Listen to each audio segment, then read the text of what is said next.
Bem, então, para a gente seguir nossa norma de pontualidade, né?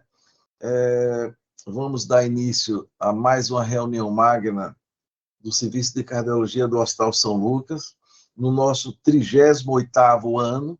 Vale a pena lembrar que a reunião a comemorativa do 30º ano foi feita pelo professor Gilson Feitosa, que está aqui presente. Essa reunião é de número 1573 e vai trazer um tema, sem dúvida nenhuma, que interessa a todo mundo, né? Não é só a nós cardiologistas, mas nós médicos, nós seres humanos, que é um olhar sobre as aplicações contemporâneas da inteligência artificial, logicamente com foco aqui em cardiologia. O palestrante é uma pessoa ultra qualificada no que vai falar, é o Dr. Gustavo Feitosa, que ele fez cardiologia pelo INCOL de São Paulo, é professor da Escola Baiana de Medicina, cardiologista clínico nos hospitais Cardiopulmonar e Aliança de Salvador, doutorado em gestão de tecnologia no Centro Universitário Cimatec, com linha de pesquisa IA em saúde, sócio fundador da Zoomtech, Soluções Digitais em Saúde. Então, eu acho que, Gustavo, você é a pessoa que nós estamos precisando, sem dúvida nenhuma, para entender melhor, né? Eu digo assim, eu da minha geração, assim, que sempre tem uma certa restrições com essas novidades, mas você vai mostrar aí que a gente precisa entrar nesse caminho, eu acho que não tem volta mais. Gustavo, a tela é toda sua. Perfeito. Obrigado, doutor Souza. Para mim é uma honra muito grande participar dessa sessão com pessoas aí tão queridas. Então, vou trazer, dentro desse tempo aí estipulado, né, uma abordagem geral sobre esse olhar das aplicações contemporâneas de inteligência artificial. Deixa eu ver aqui que minha tela ficou travada. Está passando agora, né? Está passando. Não tenho nenhum conflito de interesses para essa apresentação.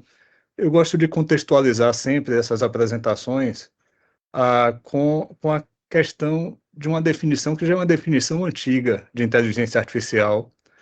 Numa conferência nos Estados Unidos, esse cientista da computação, chamado John McCarthy, ele definiu inteligência artificial como fazer a máquina comportar-se de tal forma que seria chamada inteligente caso fosse este o comportamento de um ser humano.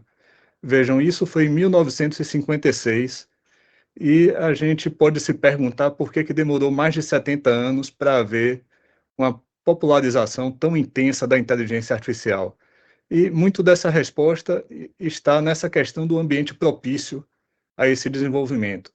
Sobretudo, a questão do aumento da velocidade e capacidade de processamento, aí várias técnicas envolvidas, processamento paralelo, também uma disponibilidade maior de supercomputadores, que por si só tem uma definição um pouco vaga, mas via de regra são computadores com uma capacidade extraordinária, como esse aqui da fotografia, que é o supercomputador Pegasus, da Petrobras, que está entre os top 500 do mundo. Então, são vários corredores de racks distribuídos em sala climatizada, com a capacidade de processamento extraordinária. Esse tipo de ambiente é um ambiente necessário para processar grandes modelos de inteligência artificial.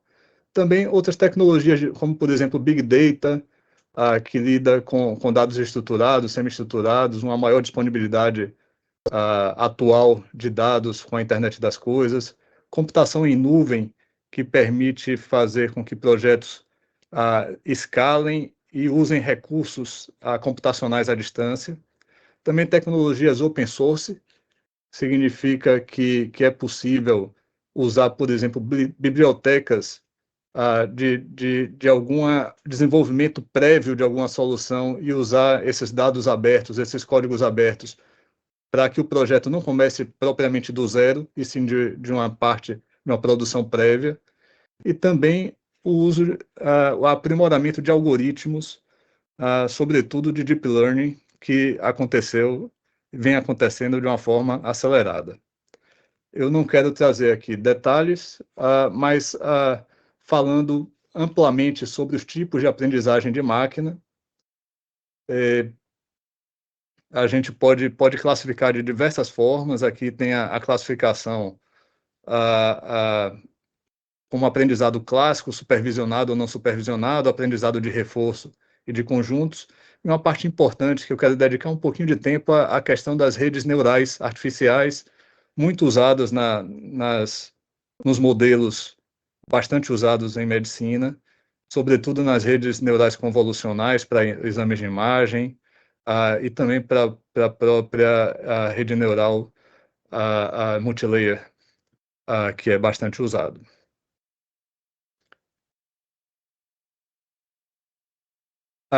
Trazer uma ideia, ainda que simplificada, das redes neurais profundas, eu acho que é interessante ter essa noção. Esse aqui é uma representação esquemática de uma rede neural profunda. Existem camadas de neurônios, cada círculo desses são neurônios ou nós de uma rede neural artificial. Existe uma camada, que é essa coluna de neurônios inicial, que é a camada de entrada.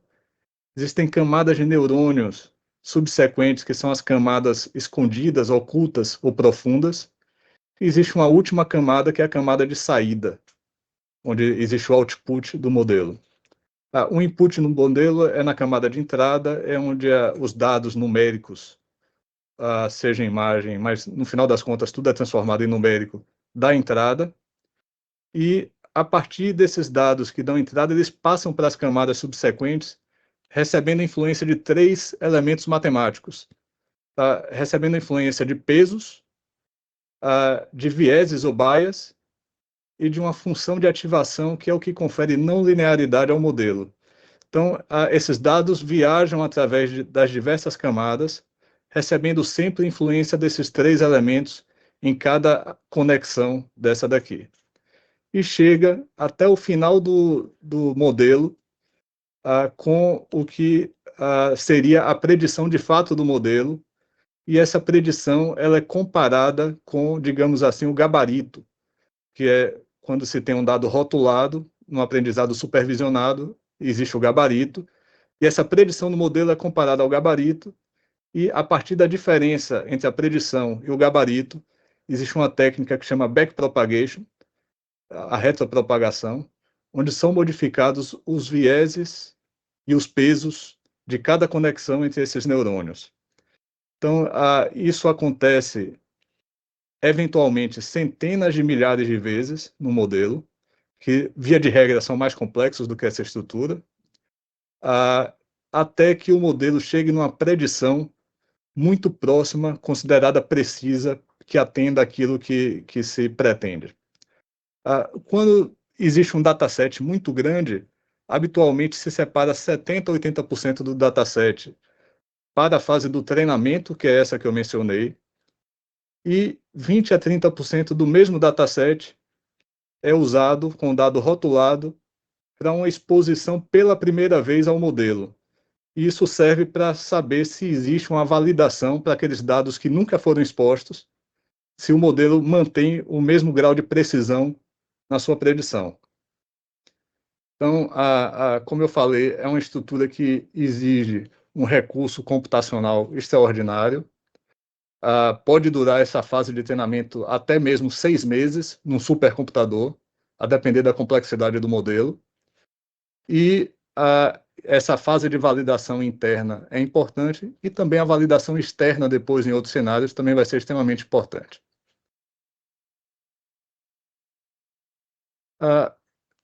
O que modelos desse tipo, por exemplo, o GPT é um modelo que existe mais de 80 camadas ocultas. Então, a possibilidade de combinações entre neurônios é gigantesca.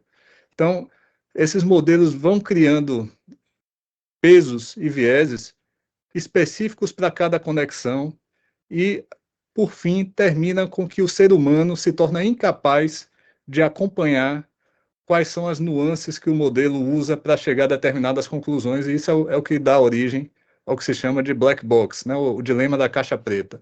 O modelo usa argumentos que o ser humano perde a capacidade de acompanhar no momento de fazer as predições.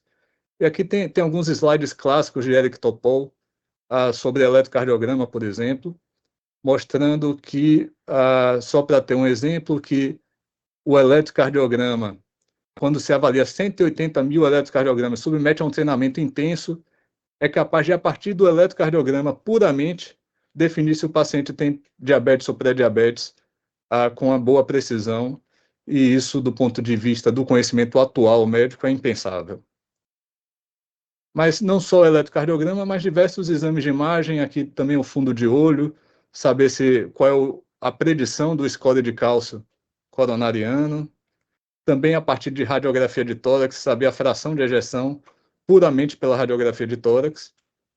Os modelos, quando submetidos a um treinamento intenso, com uma quantidade de dados muito grandes, usando black box, chegam a conclusões que nós perdemos essa capacidade. Quero dizer aqui que tem tipos de inteligência artificial. Eu estou falando muito da preditiva, mas é importante também falar da generativa. São duas divisões assim maiores da inteligência artificial na aplicação médica. A generativa seria aquele tipo de inteligência onde se geram novos dados, e aí esses dados podem ser texto, pode ser vídeo, pode ser som, pode ser imagem. E aí eu vou entrar um pouquinho numa parte um pouquinho mais prática das potenciais utilidades da aplicação da inteligência artificial. Então, dentro da prática cardiológica, em consultório ou no hospital, eu separei aqui em 3 grupos de aplicações. O primeiro grupo é eficiência na resolução de tarefas burocráticas. Essa talvez seja a mais palpável, mais fácil de contato, né, por todos, pela maioria das pessoas, que pode envolver, por exemplo, transformar relatórios de alta numa linguagem mais amigável, mais compreensível pelo paciente leigo, por exemplo, e vários estudos já mostraram essa potencialidade, mas também reduzir a carga administrativa, potencialmente reduzir o risco de burnout para médicos muito atarefados com burocracia. Isso é um potencial ganho da aplicação da inteligência artificial generativa nesse ambiente. O próprio Eric Topol, nessa aula que ele apresenta, ele fala muito do movimento de keyboard liberation, que seria do médico passar de uma situação dessa da esquerda, onde ele está preso ao teclado e à tela do computador, e passar para uma abordagem mais empática, com visão direta ao paciente, com contato, melhorando até a humanização do atendimento. Eu não tenho nenhum conflito de interesse. Já existem no Brasil diversos copilotos de consultório disponíveis comercialmente, e esses copilotos eles fazem a transcrição de voz do médico e do paciente e organizam esse registro médico em prontuário, e isso me parece ser uma tendência crescente, não só no Brasil, fora do Brasil, também com melhorias de qualidade das anotações progressiva. Eu vou rodar aqui esse videozinho para mostrar que não necessariamente precisa de um recurso avançado desse. Esse aqui foram anotações aleatórias em qualquer editor de texto. Então, mostrar que a gente pode copiar isso. E no chat GPT, por exemplo, tem um GPT criado como prontuário, sem subir nada de dados sensíveis. E vejam que, a partir de dados desorganizados, é possível fazer uma organização muito mais legível, e isso melhora o preenchimento do prontuário. Eu vou passar aqui outro vídeo. Esse foi um GPT que eu criei como exemplo em 2024, né, 2023. O GPT foi lançado em novembro de 2022, no início de 2023, eu fiz uma sessão, não é um GPT próprio, é uma sessão, mas que eu oriento que eu coloque as primeiras 2 sílabas das medicações mais usadas em cardiologia, a quantidade de miligramas ou de microgramas, quantidade de comprimidos e quantidade de vezes ao dia que o paciente deve usar.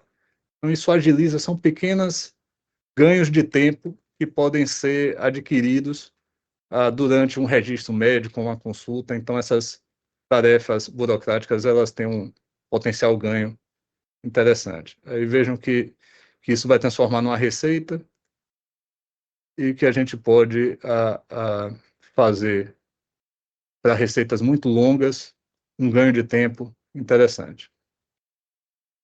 Esse outro produto aqui é um produto um pouquinho mais elaborado, que envolve múltiplos agentes, que foi desenvolvido, foi de desenvolvimento próprio, foi de desenvolvimento meu também. E aí, a partir de um laboratório que o paciente encaminha em formato PDF, a gente sobe, faz o upload para essa ferramenta e é feito um relatório primeiro é anonimizado esse PDF localmente, sem usar nuvem, e depois de anonimizado, é feito uma API com o Gemini, que é uma ferramenta de inteligência artificial, um LLM, e o Gemini faz um resumo somente dos resultados e faz aí foi só como prova de conceito mesmo, mas faz também uma avaliação dietética, sugestões dietéticas e sugestões de encaminhamentos para especialistas. E deixa eu passar aqui para o próximo. Deixa eu subir aqui. Pronto, aí é feito um relatório, apresentado no botão de cópia. Veja que é uma série de exames que demoraria muito tempo para copiar.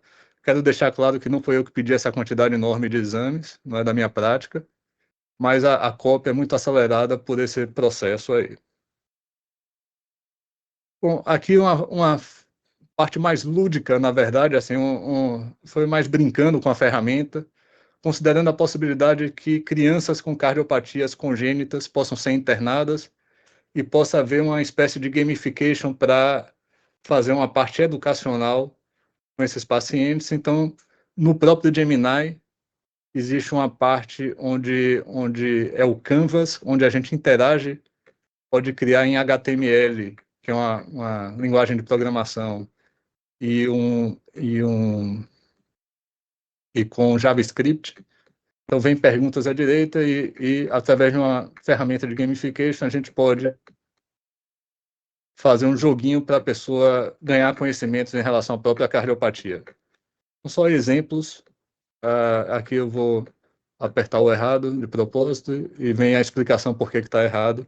Então, são exemplos de aplicações nessa questão de tarefas burocráticas educacionais.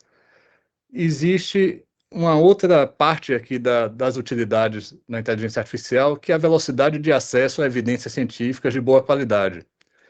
E essas ferramentas, elas são bastante exploradas, têm ganhado popularidade, muita popularidade. Eu trago aqui o nome de 4 ferramentas.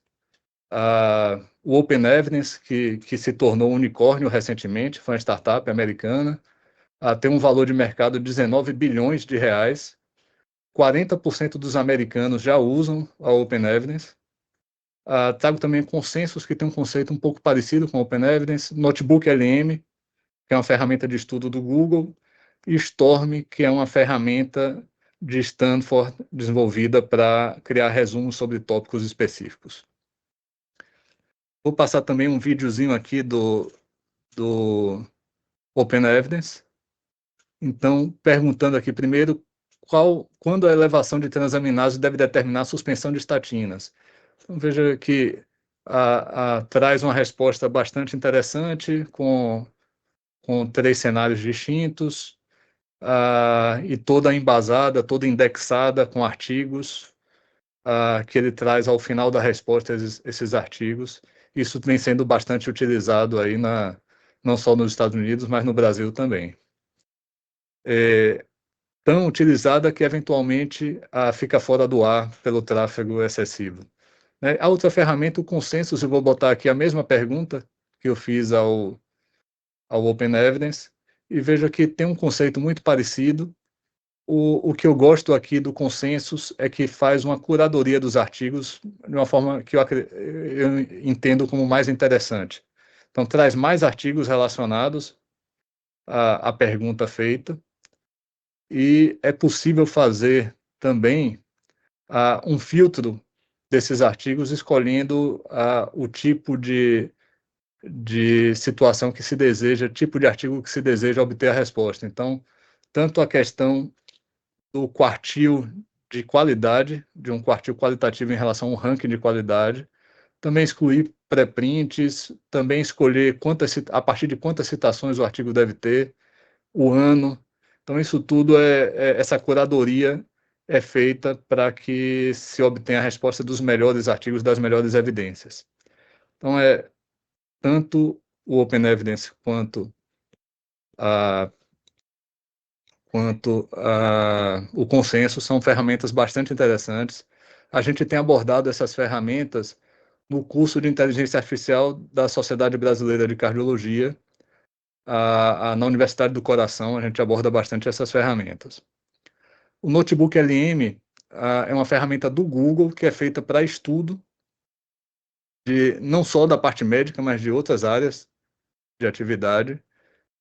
E é bastante interessante. Eu vou colocar aqui, vou alimentar essa ferramenta com um texto sobre engenharia de prompt na área médica. Então,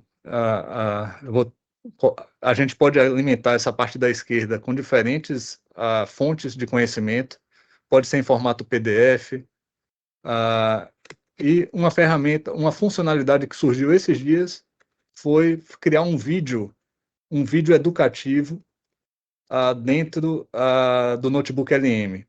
Então, eu coloquei aqui para criar um vídeo em português brasileiro, mas ele ainda não está criando em português, só está criando em inglês, diferente do podcast que ele cria em português brasileiro ou de Portugal, mas essa parte do vídeo ainda só está em inglês, de fato. Ele não vai me obedecer nessa parte, não. Também tem a parte de mapa mental, que é bastante interessante. Nessa parte aqui, eu vou adiantar um pouquinho. A gente interage no centro aqui, nessa parte do centro, com as fontes que tiverem aqui. E aí, como eu falei, as fontes podem ser de diferentes formatos. Pode ser PDF, pode ser em vídeo do YouTube, pode ser em formato de voz, MP3. Então, pode ter até 50 fontes disponíveis aqui que a gente consegue interagir com todas as fontes. Então, veja que ele traz um resumo e traz uma indexação. Quando a gente clica em cima desse índice numérico, ele vai até a fonte e identifica em que trecho que está escrito aquela parte da resposta. Abrindo aqui um mapa mental, então, a partir das fontes que ele tem, ele abre um mapa mental dizendo o que ele aborda em cada situação aqui, usos da engenharia de prompt na área da saúde. Eu vou clicar aqui em treinamento e educação médica. Ele já traz um texto relacionado a essa parte, a esse tema.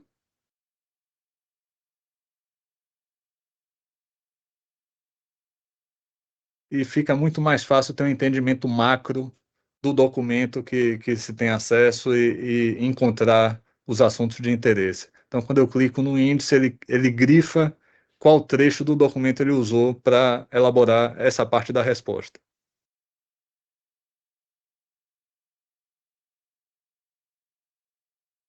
Eu vou adiantar aqui um pouquinho esse vídeo. Então, eu coloco aqui para criar 10 perguntas com respostas a respeito dessa fonte. Aqui é um exemplo de como se pode, por exemplo, elaborar questões para estudantes, por exemplo. Então, ele criou algumas questões. Eu vou no Gemini, então mudo de ferramenta aqui do Notebook LM para o Gemini e eu vou criar uma prova interativa usando novamente aquele mecanismo de Canvas, que é essa parte que usa HTML e JavaScript e faz uma prova interativa.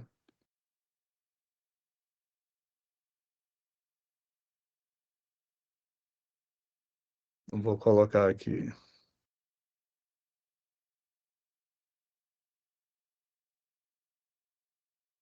Pronto. Então, eu marquei uma resposta, verificar a resposta, eu só marquei uma pergunta, resultado 10%, e a gente tem uma prova totalmente interativa que a gente pode compartilhar, inclusive, e aí isso é compartilhável por WhatsApp ou por qualquer meio, a mesma prova para treinamento, né? Então, acaba sendo um recurso bastante interessante do ponto de vista educativo, na prática médica acadêmica.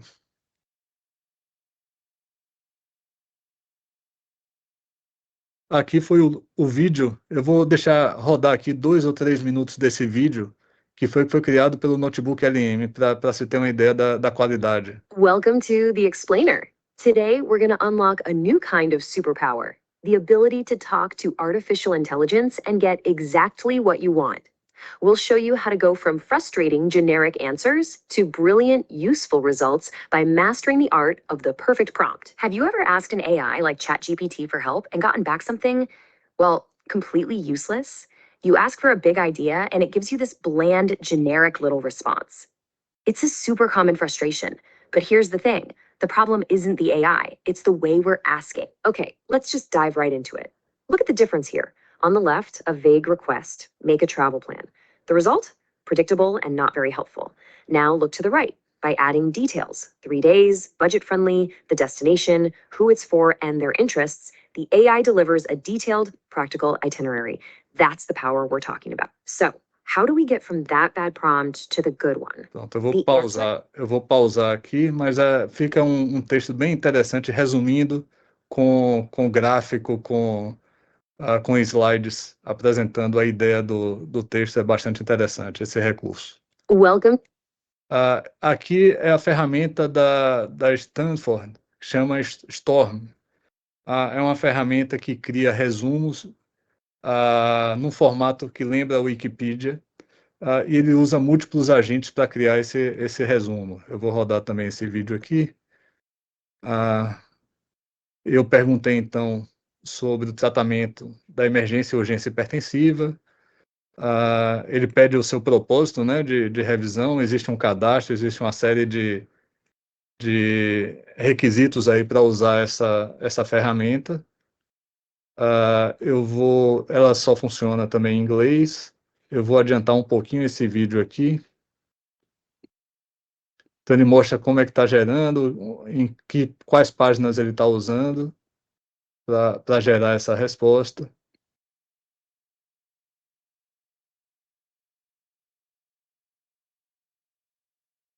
Isso normalmente dura uns 3 minutos, para 2 a 3 minutos. Ele cria um sumário. Eu vou passar aqui essa parte do sumário para o arquivo que ele proporciona em PDF. Ele usa algumas fontes, né, para elaborar. Então, ele cria um PDF com um resumo bem interessante e todo respaldado com algumas referências interessantes também. Não costuma usar referências ruins sempre que eu fiz um resumo a partir dessa ferramenta, para questões específicas. E é interessante também dessa ferramenta é que ele usa uma abordagem de múltiplos agentes. Então, ele usa uma persona que é um pesquisador clínico, outro cardiologista, um médico emergencista e um escritor. Ele sempre pega um tópico e escolhe quais agentes ele vai usar para construir aquele texto, e isso fica interessante. É possível até a gente interagir com cada um desses agentes. Isso é uma coisa interessante, quando a gente quer entender um pouco do conceito, a gente pode interagir com esses agentes. Então, eu acho que é uma ferramenta que é um pouco menos conhecida que as outras, mas que vale a pena usar, né? Botar a mão na massa, usar e entender a funcionalidade. Bom, o terceiro tópico de utilidades que eu trago aqui é uma coisa mais específica, que são os sistemas de apoio à decisão. E na literatura internacional vem com essa sigla AI-CDSS, né, que são a Clinical Decision System Support baseado em inteligência artificial. Então, esses sistemas de suporte à decisão médica, eles usam dados, podem usar dados de uma consulta, por exemplo, juntar com dados de laboratório, de exames de imagem, integrar essas informações e avaliar guidelines, avaliar se o paciente está dentro do protocolo, seguindo o protocolo estabelecido pela instituição, e sugerir ações baseadas nesses protocolos, nesses guidelines. Então, são ferramentas importantes que podem auxiliar no tratamento, diagnóstico e gerenciamento de doença cardiovascular. Esse foi um artigo de revisão do ano passado dentro da cardiologia que trouxe alguns desses sistemas de suporte em várias áreas, para gerenciamento de risco cardiovascular. Aqui eu não vou passar de um em um, eu vou selecionar esse aqui de 2013, que diz respeito à terapia hipolipemiante. Então, esse sistema integrado ao prontuário eletrônico fazia recomendações personalizadas com critério de eficiência, segurança e custo, e o número de pacientes que atingiram o LDL-alvo foi 4,4 vezes maior no grupo que usou essa ferramenta na Catalunha. Então, são ferramentas que dão suporte a essas condutas e melhoram, muitas vezes, os resultados. Aqui um estudo dessas ferramentas na insuficiência cardíaca, isso tem uma enormidade de aplicações. Eu vou trazer aqui esse estudo de 2021, que avaliava um algoritmo de inteligência artificial para eletrocardiograma de repouso, para permitir precocemente uma baixa fração de ejeção em pacientes na atenção primária. Então, o potencial de ajudar muito no rastreamento na atenção primária e o encaminhamento para o especialista desses pacientes com insuficiência cardíaca, com diagnóstico precoce, tratamento precoce, potencialmente melhorando o desfecho. Também vários estudos com esses sistemas de suporte à decisão para a fibrilação atrial, existe muita coisa relacionada a isso. Vou selecionar também esse estudo aqui, usando eletrocardiograma de repouso, esse estudo de 2019, prevendo eventos futuros de FA a partir do eletro de repouso sinusal. Então, usando uma rede neural convolucional, mostrando uma área sobre a curva muito interessante, sobre a curva ROC, aplicado em 180 mil pacientes. Então, são cenários potencialmente úteis, mas que precisam vencer uma questão que é muito complexa, que é a integração, de fato, ao fluxo de trabalho. Idealmente, isso pode ser implementado dentro de prontuários eletrônicos. Então, tem dois sistemas de prontuários que estão mais avançados nessa questão da integração de soluções de inteligência artificial, o Epic, amplamente utilizado nos Estados Unidos, e o Oracle, que também tem um desenvolvimento bastante interessante e integra algumas das soluções, não só em cardiologia, mas em outras áreas. Aqui no Brasil, essa matéria aqui saiu há um ano, e vejo que já um ano atrás existiam cerca de 100 softwares, instrumentos diagnósticos ou terapia com IA aprovados pela Anvisa, e quando a gente vai dar uma checada no FDA, vejam, esse aqui eu chequei ontem, são 1.247 dispositivos, já com inteligência artificial embarcada, aprovados pelo FDA. Eu pedi para o GPT-5, que também é uma novidade recente, né? Dentro dessa planilha fornecida pelo próprio FDA, de dispositivos com IA e Machine Learning embarcado, criar dois gráficos, um com o número de dispositivos por ano e outro com dispositivos por especialidades. Então, ele me trouxe aqui por ano. Vejam que a partir de 2016, 2017, o crescimento é exponencial dos dispositivos.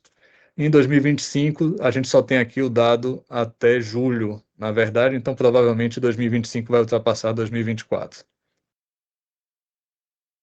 E por especialidades, como era de se esperar, a radiologia é disparadamente, quem mais tem dispositivos médicos embarcados com IA, 956, mas a segunda colocada em termos de especialidades é a cardiologia. Embora muitas dessa radiologia também envolvam alguma questão de imagem cardiovascular. Em relação a perspectivas, a minha impressão é de que muita coisa vai ser avançada nos modelos multimodais, em que usa imagem, usa texto ou usa um outro recurso, por exemplo, desse estudo aqui que foi visto, que é o recurso de voz. Então, esse é um aplicativo, Hero, é um aplicativo israelense. Ele foi apresentado no American Heart em 2023. Ele avaliou 416 pacientes de Israel. E o que é que ele fazia? O indivíduo ele pegava o celular e gravava uma frase pré-determinada diariamente, e a partir da variação qualitativa da voz desse paciente, sendo que esse paciente tinha insuficiência cardíaca classe funcional 2 e 3 e era paciente ambulatorial. Então, a partir da mudança qualitativa da voz, se fazia uma predição se o paciente teria algum desfecho, um evento adverso, que era considerado hospitalização ou diurético venoso na emergência. Então, a mudança qualitativa da voz foi capaz de gerar uma sinalização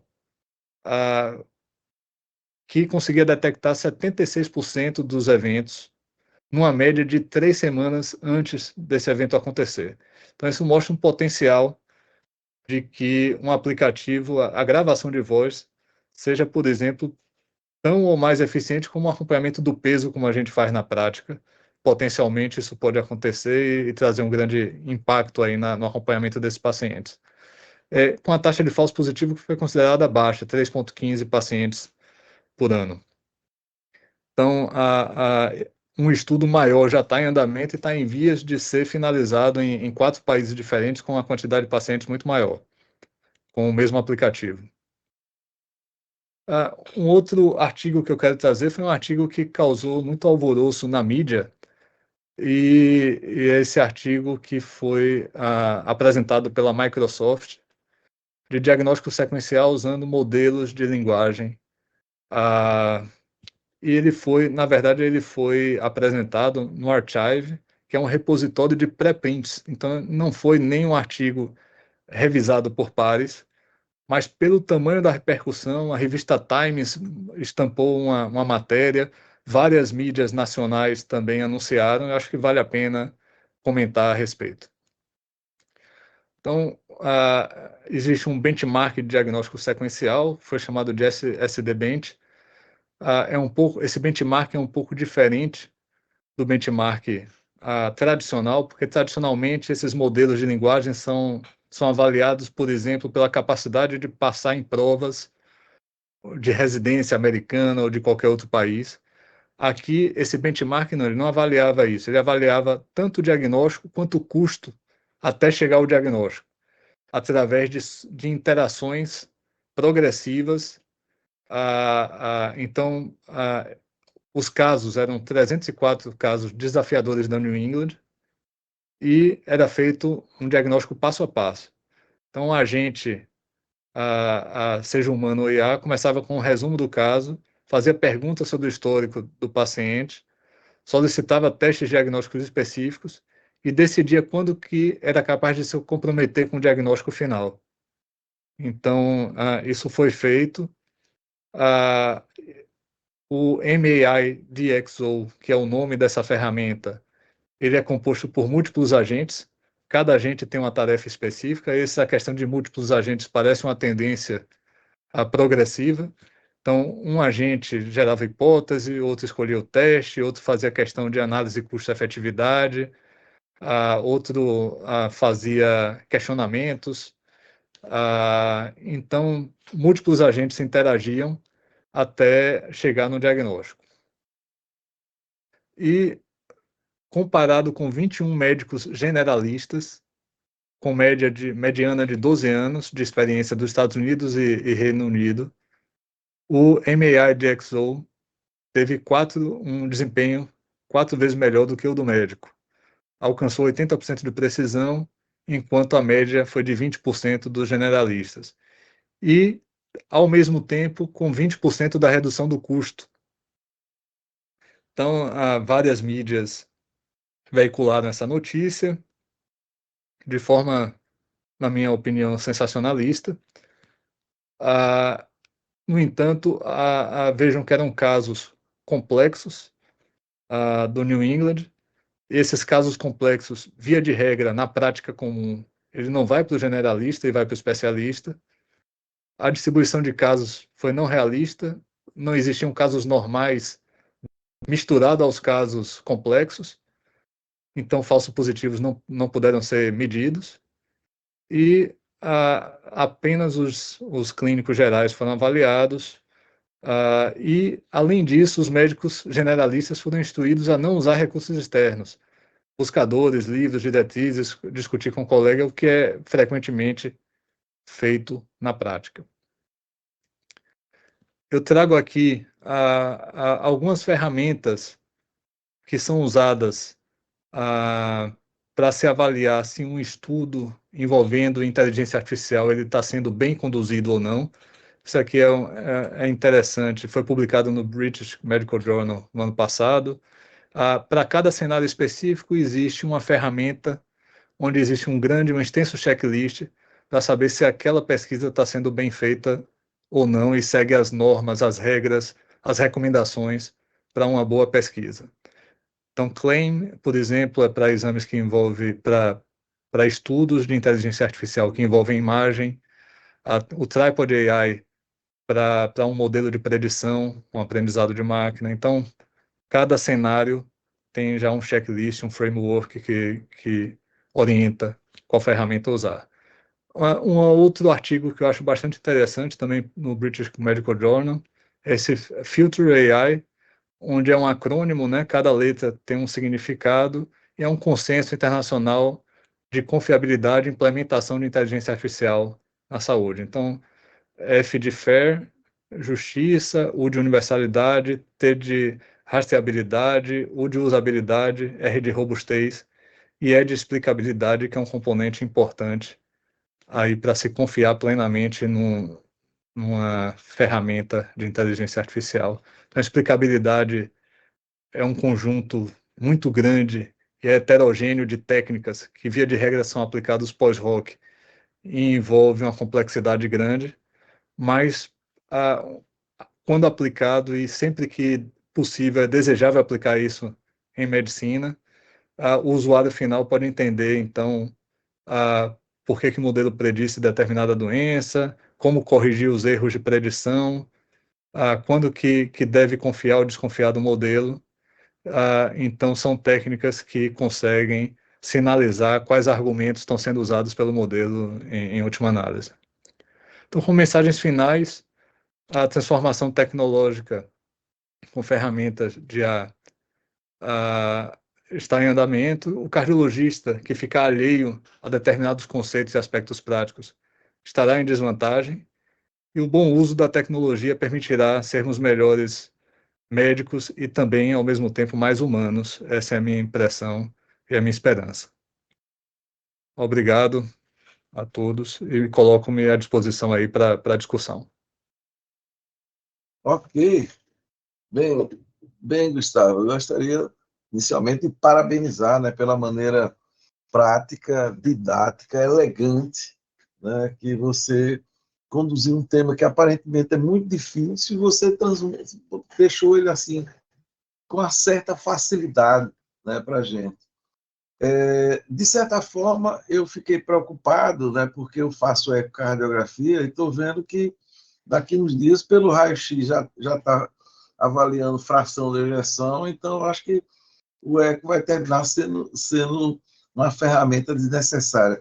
Eu queria fazer duas perguntas para você, antes de abrir aí para debate. Primeiro, você acha que, no futuro, o custo da medicina vai diminuir com o uso de inteligência artificial? Porque, por exemplo, se você puder prever uma série de coisas com eletro, raio-x, etc., que são exames mais simples, talvez na imensa maioria dos casos, vamos dispensar metodologias mais sofisticadas e, consequentemente, mais caras. Né? Então, isso seria uma coisa.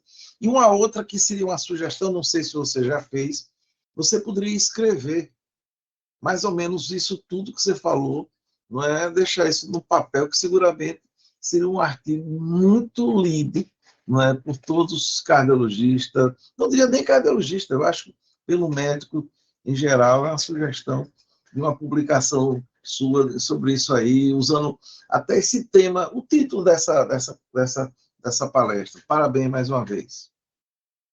Obrigado, professor Souza. Essa questão do custo é bastante complexa, né? Assim, a gente tem tensões dos dois lados, né? Tensão do uso dos recursos computacionais, da energia da inteligência artificial,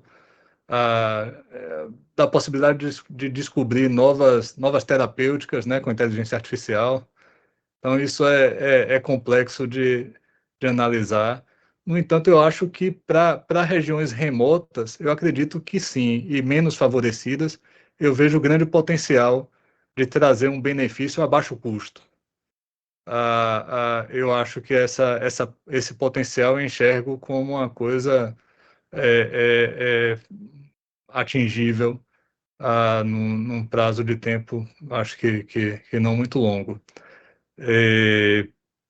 Embora também, por outro lado, o acesso a bons dados em áreas remotas seja sempre um desafio, e o Brasil sofre também com isso, pela questão de dificultar uma validação externa em regiões onde tem poucos dados disponíveis. Né? Então, eu acho que é um sistema complexo que tem vários desafios, né, para serem abordados. Quanto ao artigo, a gente tem... Eu estou no processo do doutorado, né, estou escrevendo algumas coisas, a minha tese é multipaper, então tem algumas coisas que tem alguns artigos que envolvem alguns aspectos da inteligência artificial e da predição. Acho que é válido, sem dúvida. Começa a publicar logo, que a gente tem interesse muito nisso aí, viu? Bem, vou abrir aqui para discussão. Estou vendo que José Augusto, né, levantou a mão. Pessoal, não sei se está estranho aqui na tela, está aparecendo um GF assim grande, não sei se é só eu que estou vendo, está para todo mundo. Sim, Souza, está aparecendo. Sim. É do professor Gilson, acho, não? Deve ser. Será que é de Gilson? Acho que é ele. Ô, Souza, será que não foi o senhor que fixou isso, não? É como se a Eu tela não. dele tivesse fixado, não? Não foi eu, não. Bem, não. vamos lá, porque assim, isso vai me dificultar alguém um pouco saber. Está fixado aqui, viu? Tem que ver quem Alguém pode fixou. desfixar. Tem que ver quem. Agora, excelente. Se a Foi. inteligência artificial já resolveu o problema. Gustavo, por outro lado, interessante, eu não paro de receber aqui, viu? Assim, muitas mensagens elogiando aí sua apresentação. Bem, Zé Augusto, e aí? Já começou a usar? Já começou a usar?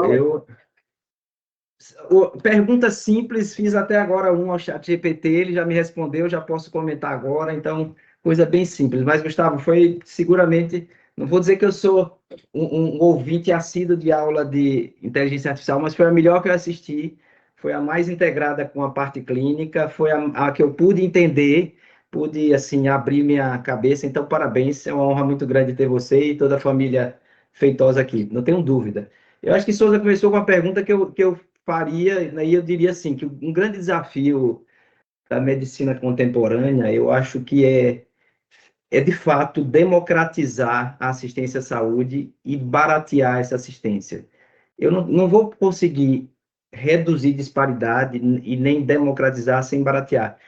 E o que eu tenho visto é que todas as revisões, as poucas que eu vi, tem lá no Hypertension, eu fiz uma revisão recentemente sobre inteligência artificial, hipertensão, etc. Todos estão muito otimistas com a perspectiva, de fato, de você baratear. E você colocou pontos assim interessantes, que uma é facilitar a burocracia médica. Você colocou isso, e a outra na tomada de decisão, mas você também colocou uma que me interessa muito, que me parece que é vigiar a adesão a protocolos, não é isso?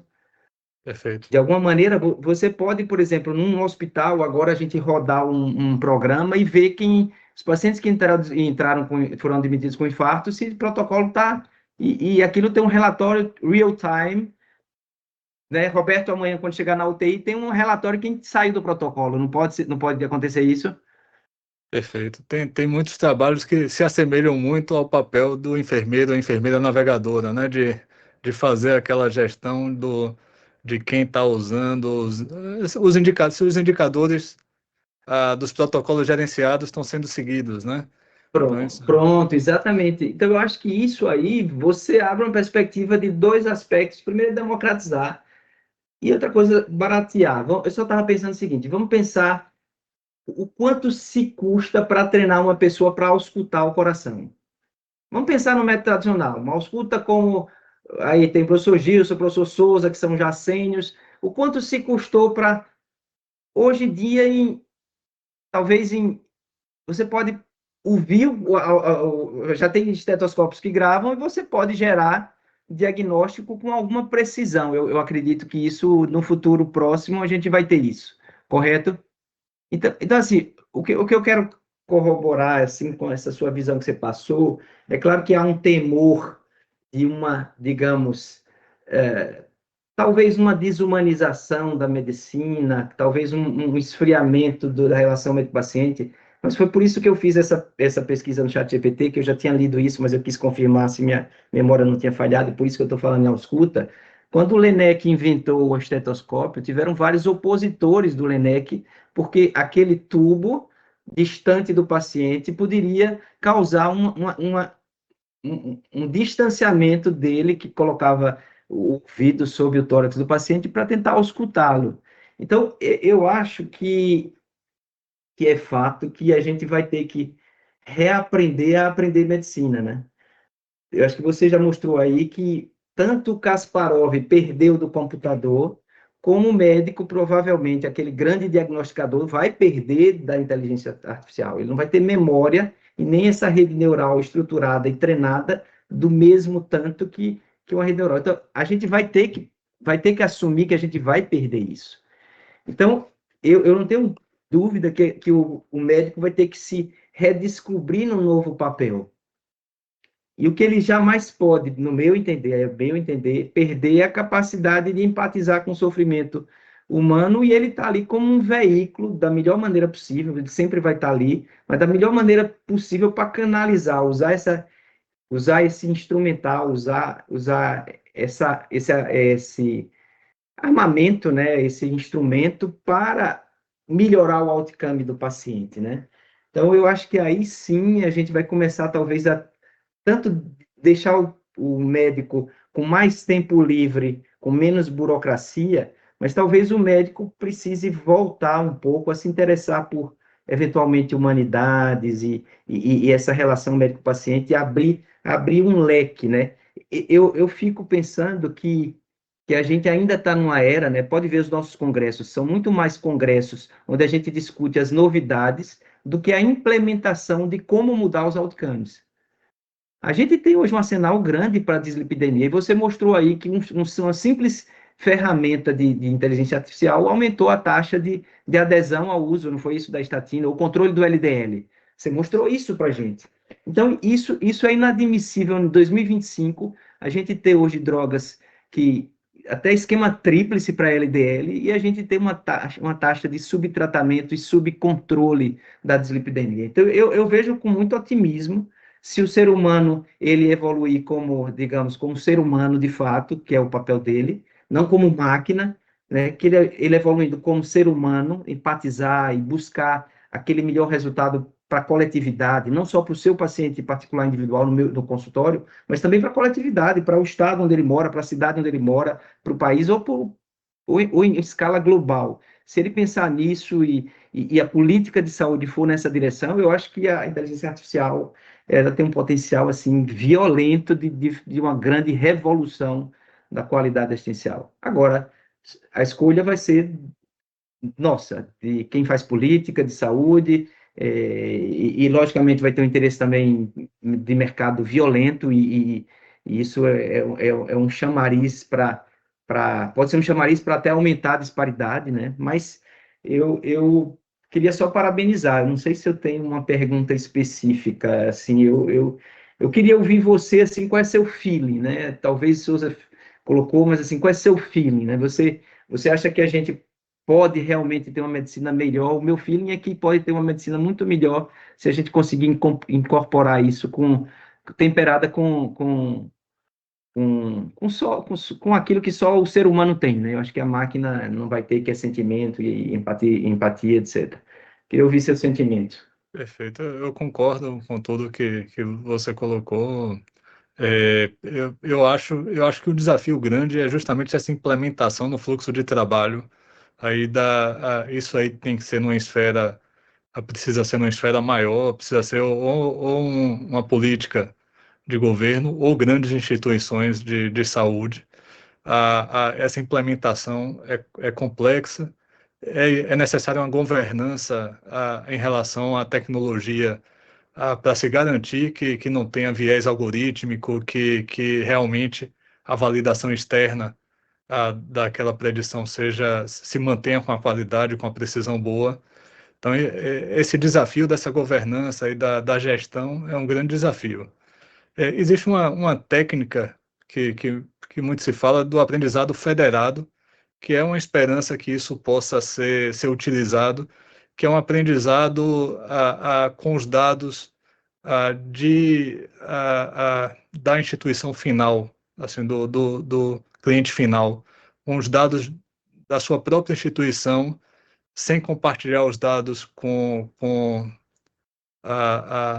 os dados sensíveis com outros, e você fazer um treinamento com aquele modelo pré-criado para o seu próprio setor, o seu próprio ambiente. Então, essa é uma técnica de aprendizado federado que vem sendo estimulada para se verificar realmente que aquele modelo é um bom modelo para ser usado na prática. Eu concordo com tudo que falou. Eu vejo, eu tenho uma visão otimista, mas ao mesmo tempo eu sei que muitos desafios do ponto de vista de interesses comerciais, eles vão existir bastante. Eu tenho dúvidas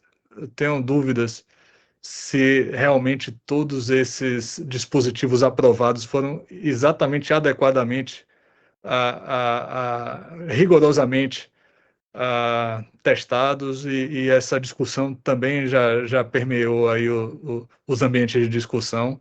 Então, são vários desafios complexos, principalmente quando se envolve essa questão do black box, que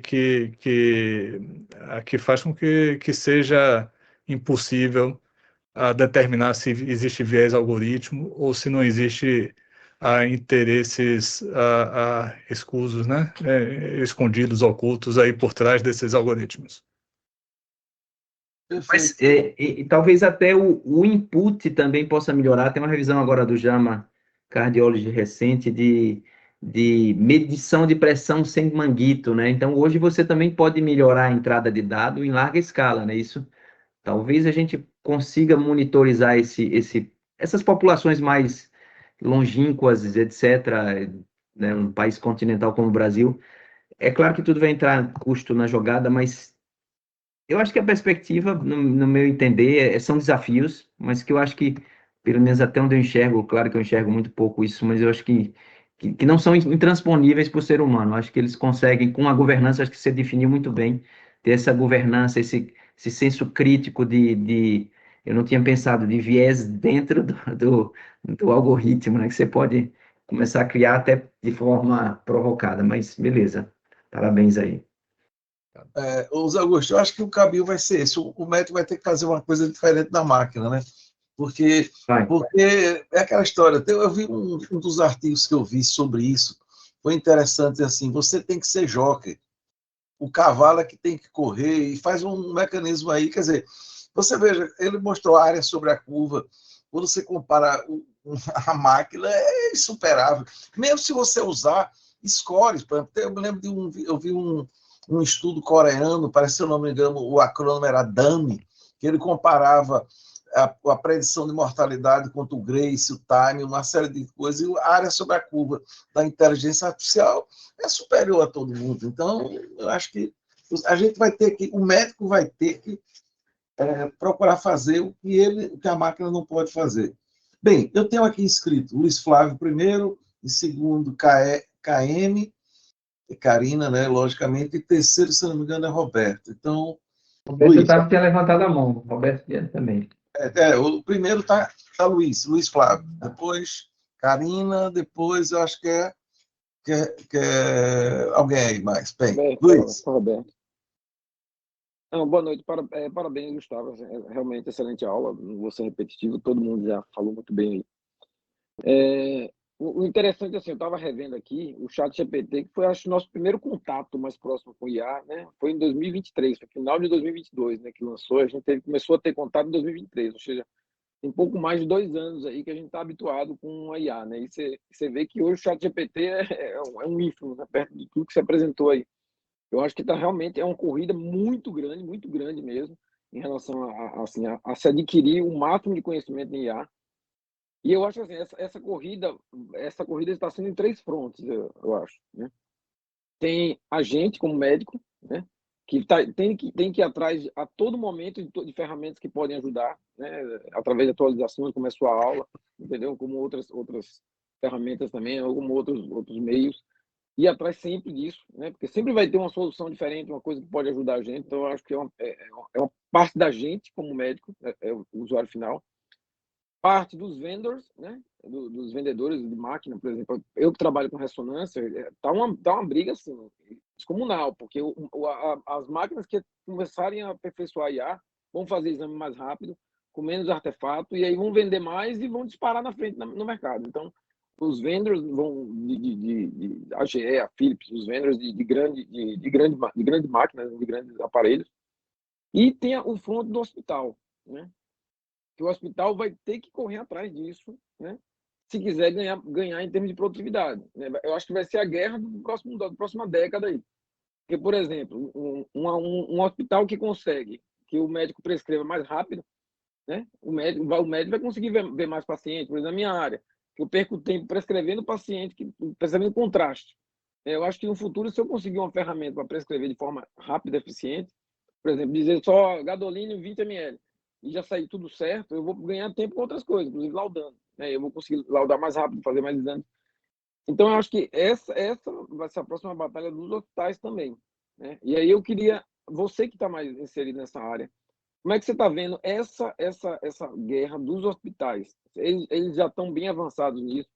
Eu acho assim, na minha humilde opinião, já deveria ter departamentos nos hospitais aplicados para isso, né? A TI já deveria ter subsetores, subdepartamentos só para isso, de tão importante que eu acho que isso vai ser. Eu queria saber como é que você está vendo isso nos hospitais, né? Nos grandes hospitais, nas grandes redes. Como é que está essa busca pela aperfeiçoar a IA? Como é que a sua visão que você está tendo disso aí? Bom, obrigado, Luiz Flávio, aí pelos comentários. Eu acho que essa busca tem sido intensa pelas grandes redes, grandes hospitais. Na nossa rede que a gente trabalha, existe o Head de IA, né, que é uma pessoa que trabalhou no Google em Londres, é um médico oftalmologista de Pernambuco, e que tem vários projetos envolvendo IA. Muitos dos projetos não são exatamente a sistemas de apoio à decisão médica. Tem muitos projetos, por exemplo, de no-show em consultório. Tem muitos projetos envolvendo IA na parte administrativa que desenvolve muito mais rápido do que na parte mais crítica e mais nociva, que é a decisão terapêutica ou diagnóstica. Então, a gente vê muito mais projetos administrativos com IA nas grandes redes do que propriamente na decisão médica. Mas eu acho que essa corrida está intensa. Eu tenho acompanhado também algumas sessões do Albert Einstein, que tem um trabalho muito desenvolvido nessa questão. Eles têm uma linha de inovação muito forte. E aí tem várias startups dentro, né, dentro do setor de inovação, construindo ferramentas com inteligência artificial embarcada para soluções do dia a dia do hospital. Tanto da parte a diagnóstica, propriamente, por exemplo, detecção de fratura no pronto atendimento, a detecção automática por IA de fratura. Também em clínicas, eu trabalho numa clínica onde tem uma clínica que não é hospital, uma clínica diagnóstica, onde tem um alerta de inteligência artificial para tromboembolismo pulmonar. Então, um exame que o radiologista iria laudar no dia seguinte ou 2 dias depois, já sai, o paciente está na sala fazendo o exame, já sai o alerta, e o radiologista vai conferir se realmente aquele alerta é verídico ou não, e a imensa maioria das vezes, onde esse alerta foi gerado, se confirmou o diagnóstico. Então, várias soluções já estão implementadas. A gente tem uma solução na cardiologia de um colega cardiologista, que é um CEO de uma empresa que foi 100% produzida no Brasil para detecção de arritmias em emergência, para apoio a diagnóstico de arritmias em emergência. Então, há nesse momento vários movimentos de tentativa de implementação de soluções nesses grandes hospitais.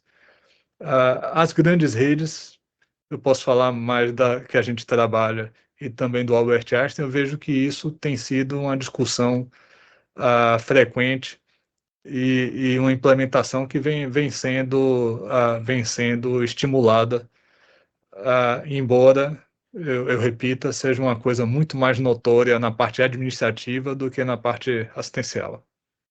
Ou seja, precisa de uma expansão, né, em termos de abrangência, né?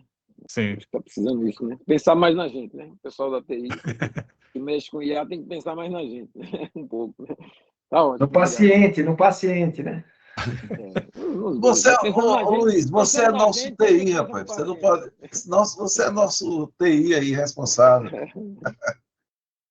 Vou levar Bem, para a direção essa aula. Vamos ouvir agora a nossa R1, doutora Karina Milome. Karina. Estou abrindo aqui a câmera. Milhome, professor. Então, boa noite. Como o professor Souza falou, eu sou o R1 de Cardiologia do Hospital São Lucas. Mais uma vez, doutor Gustavo, foi uma aula assim, muito informativa, inovadora. Eu, como uma estudante, né, já uso algumas ferramentas de IA, inclusive eles nem sabem, mas eu coloco o gravador e depois eu mando o que eles falaram no ambulatório para uma ferramenta chamada CUI, e aí ela é ajustada com uma inteligência artificial e ela depois faz um resumo em forma de texto. E aí eu consigo, depois, quando eu estou estudando, ajustar com o que eles falaram no ambulatório. Isso, para mim, é assim, excelente, maravilhoso. Você checa se a gente está falando a verdade, né? Exatamente. É só para checar se vocês estão falando a verdade, estou brincando. Então, doutor Gustavo, minha pergunta é mais uma dúvida em relação a questão dos usos das plataformas e dos tipos, né? A gente sabe que já existe um termo nesse meio tecnológico das IAs, chamado IA Hallucination, que é a tendência que a inteligência artificial ela vai ter de sempre responder a sua pergunta, mesmo que não seja uma pergunta verdadeira. A gente, na Reddor, tem uma aula chamada Aula do Core, que é toda segunda-feira, que é o Core Curriculum, e a gente teve uma aula sobre inteligência artificial em um desses meses atrás que passou, e aí foi justamente discutido isso, né? Essa tendência que a IA, ela sempre tende fornecer uma resposta, mesmo que não seja a resposta verdadeira, mas ela sempre tende a agradar quem está perguntando. E aí, como deu para observar durante a aula, você conhece e faz uso, né? Conhece, faz uso, estuda e trabalha com isso. Se existe alguma forma da gente tentar diminuir essa alucinação, essa confabulação da IA, seria usando sempre esses dispositivos autorizados, seria acessando sites já consolidados sobre aquilo, como que você mostrou, acho que da Universidade de Stanford, se eu não me engano, seria ajustando o prompt de segurança, por exemplo, me forneça as referências, ou então me dê uma resposta com bases em referências já sobre o assunto, se existe uma forma mais correta e que você já utilize dessa forma para a gente ter essa segurança maior, né, que a gente não caia tanto nesse campo aí das confabulações, da alucinação da IA e tenha aí respostas que não sejam verdadeiras. É minha pergunta.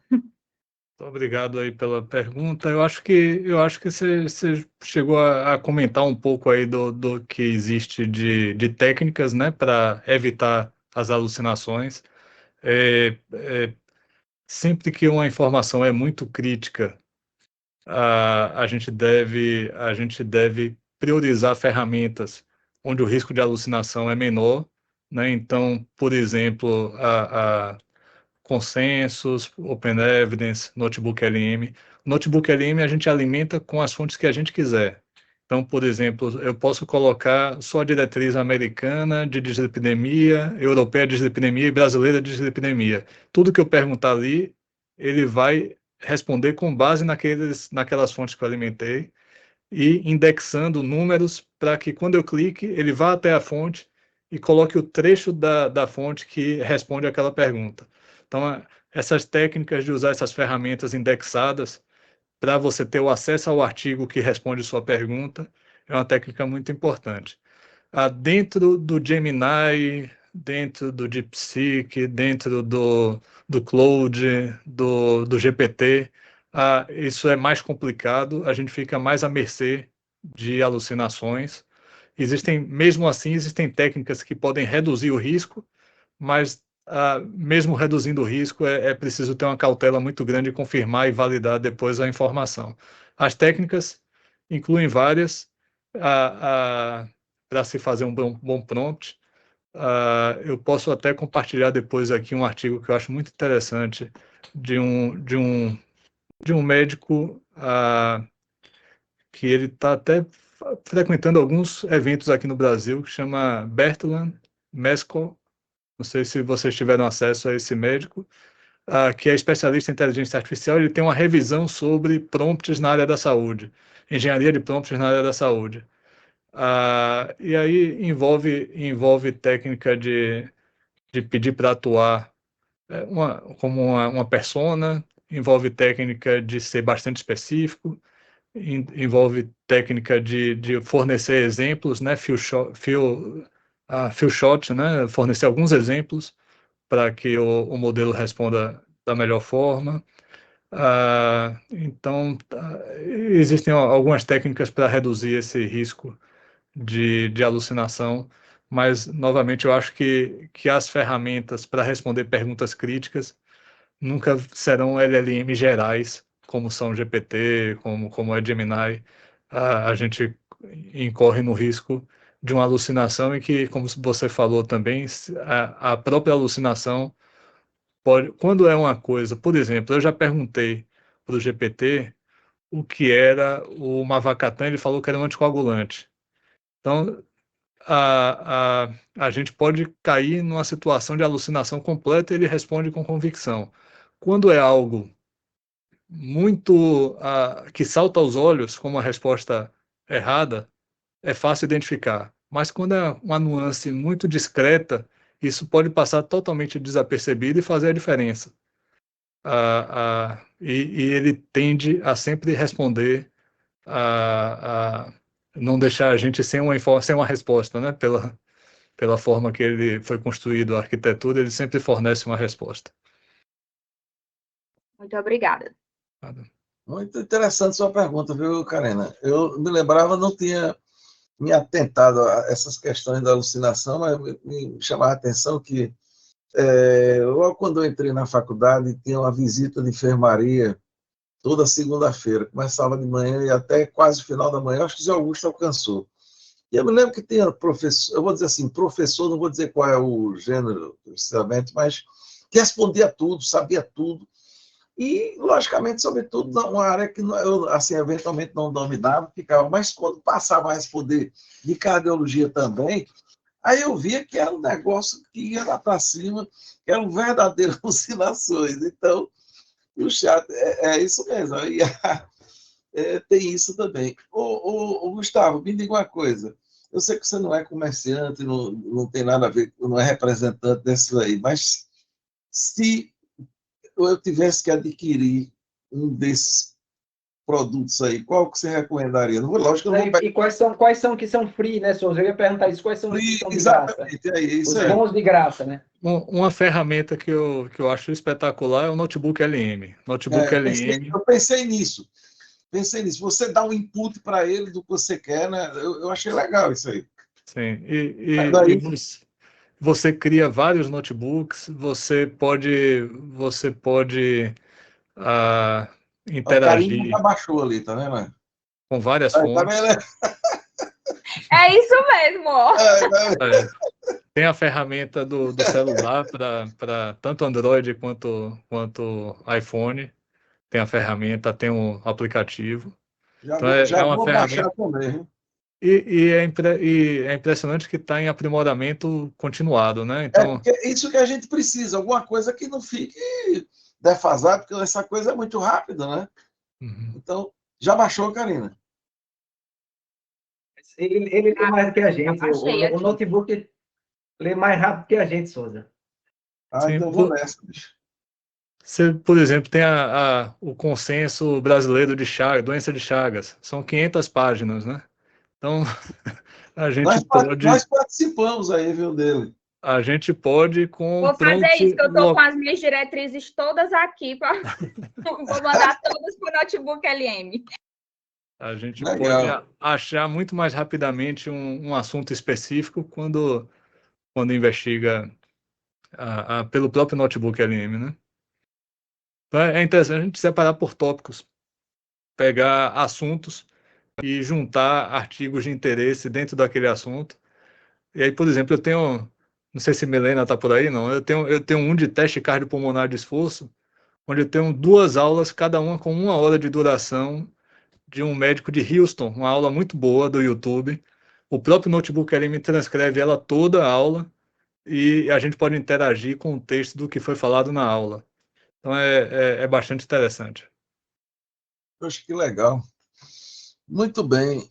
Eu acho que aqui não tem nenhuma pergunta, comentário. Gustavo, gostaria de agradecer imensamente a sua participação. Já falei para seu pai aqui, viu, que A seu Adélia pai... levantou a mão aqui, Souza. A Adélia. A Adélia tá... Opa, pois não. É que eu não estou conseguindo ver, rapaz, quem está. Tá sem som, tá sem som, Adélia. Adélia, tá sem som, sem som. Pronto. Tá com som agora? Opa, desculpe, viu, Adélia? Eu não tinha visto aí. Não, tranquilo, professor. É só para complementar que mesmo inteligências direcionadas, a gente tem uma inteligência chamada Lívia, não sei se Gustavo já ouviu falar, que ela é específica para médico, é Lívia IA. Essa alucinação ela ocorre e assim, recentemente eu pedi uma informação, ele me deu a informação, eu pedi para ele me dar a referência bibliográfica de onde ele estava tirando para confirmar aquela informação.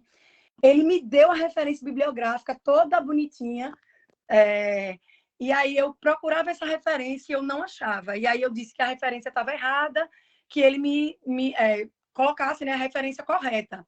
E assim, ele insistiu algumas vezes que a referência era aquela, mudou algumas vezes para depois dizer que realmente não existia referência, entendeu? E é uma plataforma direcionada, voltada para médico. Então, se a gente não tiver cuidado de estar checando algumas informações, a gente ainda pode incorrer nesse erro.